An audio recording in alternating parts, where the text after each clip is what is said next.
Yeah, it's our ADHD brain. It really is. Speaking of the ADHD brain, I have really been watching a lot of things lately on the superpower of the ADHD brain. And I have to say, I'm loving what the world is coming up with now.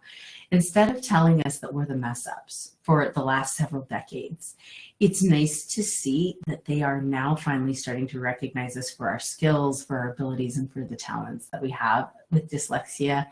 I hope you guys saw the post I put up there for the dyslexic and ADHD parent. It's finally coming up where we're all like, stop telling us there's something wrong with us. Just stop it. Bilateral stimulation. Has anybody else tried that? It's music and you put your headphones in and it kind of goes, and it's like, oh. I kept hearing about it and I was like, nah. So I tried it and I put it on my kids and we all went, whew, like, wow. So neural balance, which means a way to rest for ADHD. And we were talking about there's bilateral stimulation, the music. I had a friend in high school. Now, granted, they only used Adderall back then, but he was so bad. They gave him Adderall, and the Adderall made him feel so crappy that he ended up moving to marijuana and became a drug addict. But he said, I felt better on the marijuana than I did on the Adderall. And then they started finding that a lot of kids became drug addicts through the drugs that the schools were putting them on because they felt so crappy. And this whole family was very ADHD. And I remember as a neighborhood, like, oh my gosh, they have ADHD. And they just can't sit still. They would be in church and they would be pacing behind us. And now I get it. And luckily, most of the world now understands ADHD better. Wish they would rename it. It shouldn't be ADHD. It is not a behavioral disorder. It is just a different way of thinking and behaving. And I wish they'd stop making it a bad thing. As homeschoolers, we get to stay home with our children and work with ADHD. We get to show our children that it's a strength, how to use it. We just have to adjust their education accordingly. And I discovered that through my own processes of learning. I just thought I could never learn because I couldn't sit and learn. Now, if I have to learn something new, I get on a treadmill and walk and listen to a book. That is now how I learn.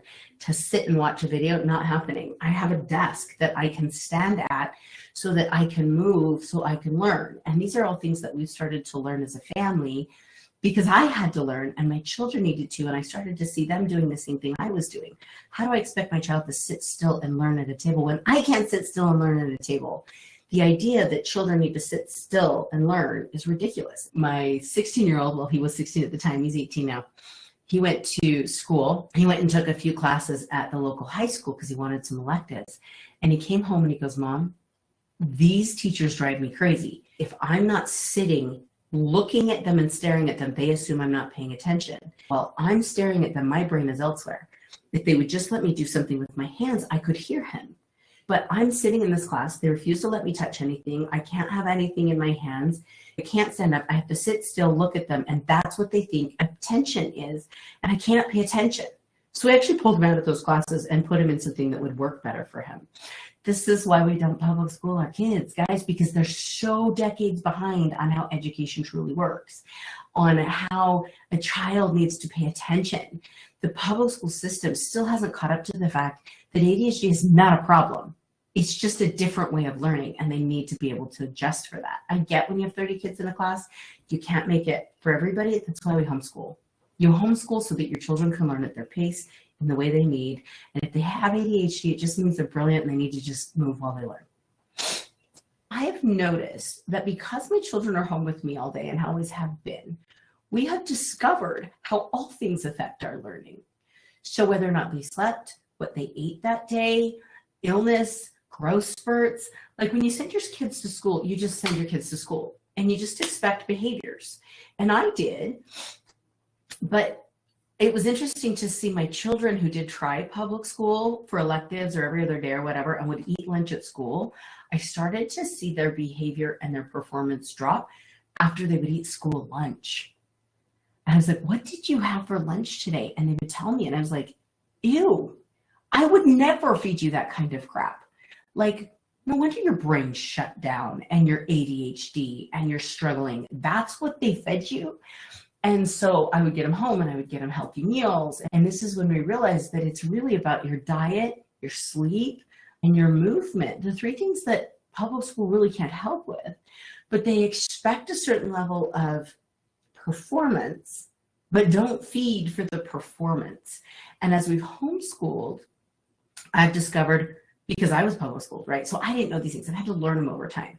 I've learned that what I ate 2 hours ago completely affects how my brain is acting right now.